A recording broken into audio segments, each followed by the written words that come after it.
ज़ारा को बचपन से ही जिन्नात में बहुत दिलचस्पी थी। ये चीज उसे बहुत मुतासिर करती थी। वो हमेशा से एक जिन से मिलने और उसे देखने की ख्वाहिश रखती थी। उसे समझ नहीं आता था कि वो किसी जिन से कैसे राब्ता कर सकती है। उसकी एक दोस्त थी आयशा, जो मस्जिद के एक मौलाना साहब की बेटी थी। ज़ारा खुद भी बहुत मजहबी थी और 5 वक्त की नमाज पाबंदी से अदा करती थी। दोनों की दोस्ती बहुत गहरी थी। आयशा अक्सर ज़ारा की खूबसूरती की तारीफ करती और कहती कि तुम पर तो इंसान क्या, जिन भी फिदा हो जाएंगे। एक दिन ज़ारा ने आयशा से अपनी दिली ख्वाहिश का इजहार किया कि वो जिंदगी में एक बार जिनसे मिलना चाहती है। आयशा ने उसे मना किया और खबरदार किया कि यह खतरनाक हो सकता है, कोई बुरा जिन मिल गया तो जिंदगी तबाह हो जाएगी। मगर ज़ारा अपनी बात पर अड़ी रही और अच्छे जिन से मिलने का तरीका पूछने लगी। आयशा ने हिचकिचाते हुए उसे एक तरीका बताया, जब भी ये अमल करो तो अपने कमरे को बहुत साफ रखना। तुम्हें नमाज तहज्जुद के वक्त सूरह जिन की आयत को बार बार पढ़ना होगा। आयशा ने उसे बताया कि नहा धोकर, साफ सुथरे कपड़े पहनकर, कमरे में और अपने ऊपर खुशबू लगाकर 41 बार ये आयत पढ़ने से जिन हाजिर हो सकता है। ज़ारा ने आयशा की बातें सुनी और उस पर अमल करने का फैसला किया। उसने अपना कमरा साफ किया और रोज रात को तकरीबन 12 बजे जब सब सो जाते वो सूरह जिन की आयत पढ़ती रहती। 6-7 दिन तक उसने ये अमल किया, लेकिन उसे कुछ महसूस नहीं हुआ। उसने सोचा कि आज आखिरी बार कोशिश करूंगी, अगर कुछ ना हुआ तो ये ख्याल दिल से निकाल दूंगी। ये जुमरात का दिन था। उसने तमाम रसूमात का पूरा ख्याल रखा, नहा धोकर साफ कपड़े पहने, कमरे को साफ किया, पूरे कमरे में और खुद पर बेहतरीन खुशबू लगाई। फिर वो बैठकर आयत पढ़ने लगी। जब उसने 76 बार आयत को दोहराया तो ठीक रात 2:50 पर उसे अपने कमरे में एक गैर मामूली मौजूदगी का एहसास हुआ। उसने आंखें खोली तो देखा कि उसके बिस्तर पर एक इंतहाई हसीन चेहरे वाला शख्स बैठा है, जिसके चेहरे पर एक नूरानी चमक थी। ज़ारा हैरान रह गई। वो हिल भी नहीं पा रही थी, बोल भी नहीं पा रही थी। तभी वो शख्स बोला, अस्सलाम अलैकुम मोहतरमा। ज़ारा घबराहट में लरजती हुई आवाज में बोली, वालेकुम अस्सलाम, आप कौन हैं? उसने जवाब दिया, मैं जिन हूँ और आपके बुलाने पर ही यहाँ आया हूँ। मैं आपकी कुरान की तिलावत रोज सुनता हूँ और आपकी आवाज की कशिश मुझे यहाँ खींच लाई है। मैं अपने आका से इजाजत लेकर आया हूँ।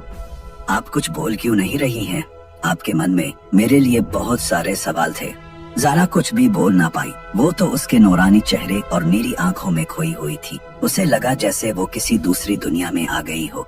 ज़ारा ने इससे नाम पूछा तो वो बोला, मेरा नाम इजदलाल है और मैं पिछले 6 दिनों से आपको जानता हूँ। जब आप कुरान पढ़ती हैं तो मैं आपके आसपास ही होता हूँ और आज अपने आका से इजाजत लेकर मैं आपके सामने आया हूँ, क्योंकि आप जिस कदर पाकीज़ा हैं मैं अपने आप को रोक नहीं पाया। ज़ारा को यकीन नहीं आया कि जिस जिन को देखने का उसने ख्वाब देखा था वो आज उसके सामने हकीकत बन चुका है। वो और कुछ पूछ पाती कि अचानक उसकी आंख खुल गई। सब कुछ नॉर्मल था। वो पढ़ते पढ़ते ही सो गई थी। ये एक ख्वाब था और वो ख्वाब इतना हकीकी था कि उसे लग रहा था सब कुछ उसकी जिंदगी में सामने ही चल रहा है। उसे यकीन नहीं आया कि उसने सिर्फ एक ख्वाब देखा था। वो उठी, फजर की नमाज अदा की और उसके बाद पूरे दिन वो अपने उस ख्वाब के बारे में सोचती रही। उसे लग रहा था कि सब कुछ वाकई हुआ था। उसने वाकई जिनको देख लिया था, लेकिन नहीं, ये सिर्फ एक ख्वाब था। उसके बाद ज़ारा को दोबारा कभी वो ख्वाब नहीं आया। लेकिन इस वाक़े के 5-6 दिन बाद उसे अपने कमरे में एक अलग मौजूदगी महसूस होने लगी। उसे अपने कमरे से बाहर जाना अच्छा नहीं लगता था। उसे लगता था कि वो बस अपने कमरे के अंदर ही रहे। कमरे में अकेले बैठना उसे बहुत पसंद था। वो घंटों अपने कमरे में अकेले बैठी रहती थी। वो अपने वालिदैन या किसी भी खानदानी फर्द से बात नहीं करती थी। वो अपने रोजमर्रा के मामूलात पर अमल कर रही थी, लेकिन उस कमरे के अंदर रहना उसे बहुत सुकून देता था।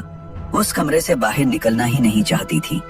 उसे कुछ दिखता नहीं था, कुछ महसूस नहीं होता था, बस एक मौजूदगी का एहसास होता था और वो उस कमरे के अंदर रहना चाहती थी। तकरीबन 1.5 साल ऐसे ही गुजर गया और जब ज़ारा की उम्र 22 साल के करीब हुई तो खानदान ने इसकी शादी का सोचा। एक लड़का ढूंढा गया जो ज़ारा को भी बहुत पसंद आया। वो एक अच्छे और तालीम याफ्ता खानदान से था। सब कुछ तय होने के बाद उन्होंने शादी की तारीख मुकर्रर की। जब मंगनी की तारीख तय करके लड़के वाले अपने घर जा रहे थे तो उनकी कार का एक बहुत शदीद हादसा हुआ और दूल्हे का सर फट गया, जिसमें 8 टांके आए। वो कई दिनों तक अस्पताल में दाखिल रहा और फिर दोनों खानदानों के दरमियान मसाइल पैदा हो गए। किसी ने लड़के वालों को कहा कि ये रिश्ता मनहूस है। देखो, तुम जब मंगनी की तारीख तय करके वापस आ रहे थे तभी तुम्हारा एक्सीडेंट हुआ और इस लड़के की जान जाते जाते बच्ची है। इस तरह उनके खानदानों में तनाज़ा हुआ और फिर शादी टूट गई। घर वालों ने उसे मामूल की बात समझा। ठीक है, दूसरा लड़का ढूंढेंगे। कुछ दिनों बाद उन्होंने फिर से दूसरा लड़का ढूंढा। जब उन्होंने उसे ज़ारा से मिलवाया तो उसके अगले दिन से ही वो लड़का बहुत अजीब सा बर्ताव करने लगा।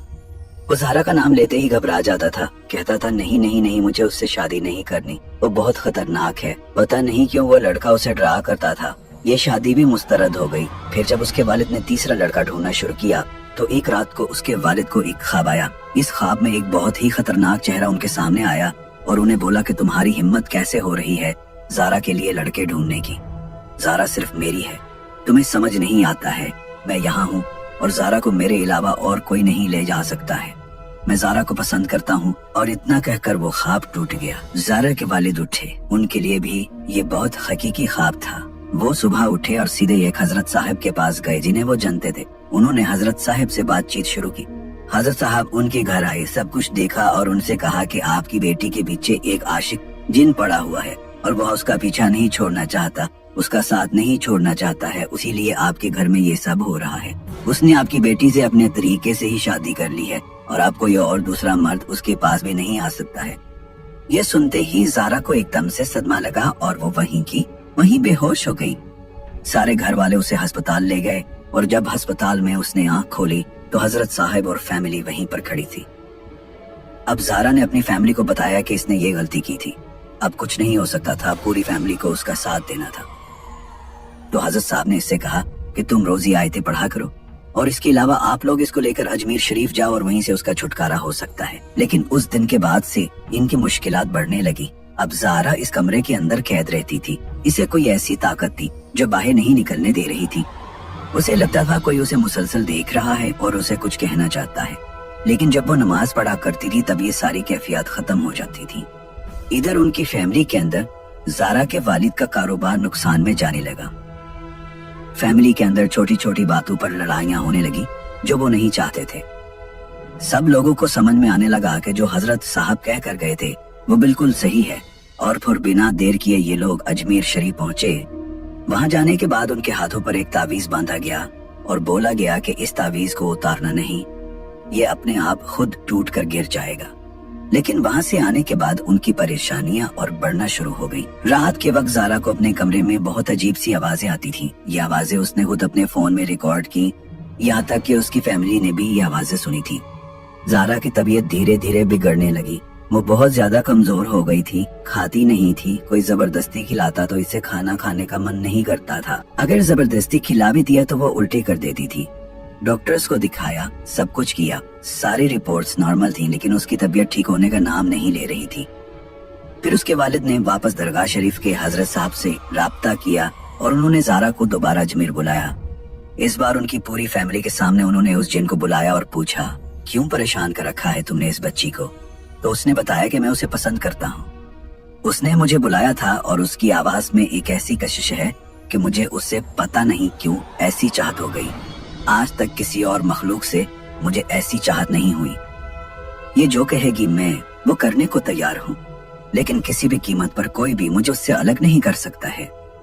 तुम्हें कोशिश करनी है, तुम भी कोशिश करके देख लो, लेकिन अब ये मेरी है और हमेशा मैं उसके साथ रहूंगा। इसके घर वालों से कहो इन्हें जो चाहिए मैं सब ला दूंगा। दुनिया की ऐसी कोई चीज नहीं जो उनके पास नहीं होगी, लेकिन मुझे उस लड़की से दूर करने की कोशिश ना करें। लेकिन जो हजरत साहब थे वो भी हार मानने वाले नहीं थे। उन्होंने भी अपनी जंग जारी रखी। उन्होंने अपने तरीके से बार बार उनको बुलाकर अलग अलग तरीके से जिनको दूर करने की कोशिश की। 1 साल तक ज़ारा ने उसके लिए बहुत तकलीफ उठाई। उस 1 साल के अंदर सोना, खाना पीना बहुत मुश्किल था। फैमिली का बहुत मजबूत साथ था। 1 साल के बाद कहीं जाकर वो उस जिन से आजाद हुई और आज वो बिल्कुल ठीक है। She is happily married. लेकिन वो उसकी जिंदगी का एक हिस्सा रह गया है जो शायद वो कभी भूल नहीं पाएगी।